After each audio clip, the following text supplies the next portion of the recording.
Israel ने Hezbollah के साथ युद्ध विराम समझौते पर सहमति जताई है। यह डील बुधवार को इजराइल के समयानुसार सुबह 4 बजे से प्रभावी हो गया है। हिजबुल्लाह नेताओं ने भी समझौते के लिए प्रारंभिक समर्थन का संकेत दिया है। इससे लगभग 14 महीने से जारी लड़ाई के अंत का मंच तैयार होगा। अमेरिकी राष्ट्रपति जो बाइडेन ने कहा है कि इजराइल और ईरान समर्थित समूह हिजबुल्लाह ने संयुक्त राज्य अमेरिका और फ्रांस द्वारा मध्यस्थता किए गए समझौते को स्वीकार कर लिया है। हालांकि इस समझौते में गाजा में हमास के खिलाफ इजराइल के युद्ध पर कोई असर नहीं पड़ेगा, जिसके खत्म होने के कोई संकेत नहीं दिख रहे हैं। चलिए आपको एक एक करके हम कुछ पॉइंट्स में समझाने की कोशिश करते हैं। 60 दिनों के लिए समझौता। रिपोर्ट के अनुसार समझौते में 60 दिन के युद्ध विराम यानी कि सीज़फायर की बात कही गई है, जिसके तहत इजरायली सेना पीछे हट जाएगी और हिजबुल्लाह दक्षिणी लेबनान से हट जाएगा।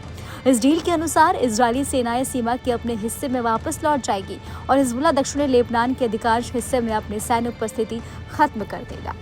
दूसरा, कब से सीज़फायर होगा लागू?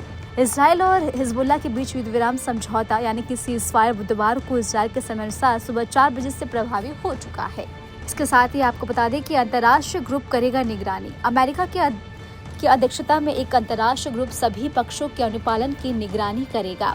अमेरिकी राष्ट्रपति जो बाइडेन ने कहा है कि इस समझौते का उद्देश्य शत्रुता को स्थायी रूप से खत्म करना है। डील तोड़ने पर कार्रवाई। इजराइल ने इस बात पर जोर दिया है कि यदि हिजबुल्लाह समझौते का उल्लंघन करता है तो उसके खिलाफ कार्रवाई की जा सकती है, जबकि लेबनान ने इसका विरोध किया है।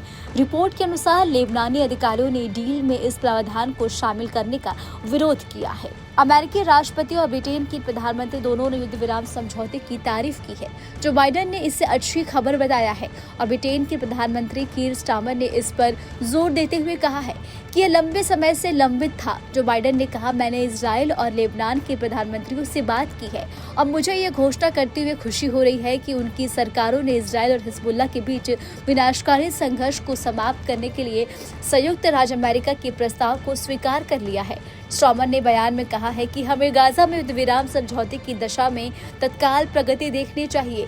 सभी बंधकों की रिहाई और अत्यंत आवश्यक मानवीय सहायता पर प्रतिबंध हटना चाहिए। तो फिलहाल अभी खबर यही है जो हमने आपको एक एक करके एक पॉइंट्स में समझाने की कोशिश की। तो अब ऐसे में जो सीज़फायर है वो बुधवार यानी शुरू हो चुका है। अब देखना है कि आगे इस पर किस तरीके से कायम रहते हैं दोनों ही पक्ष।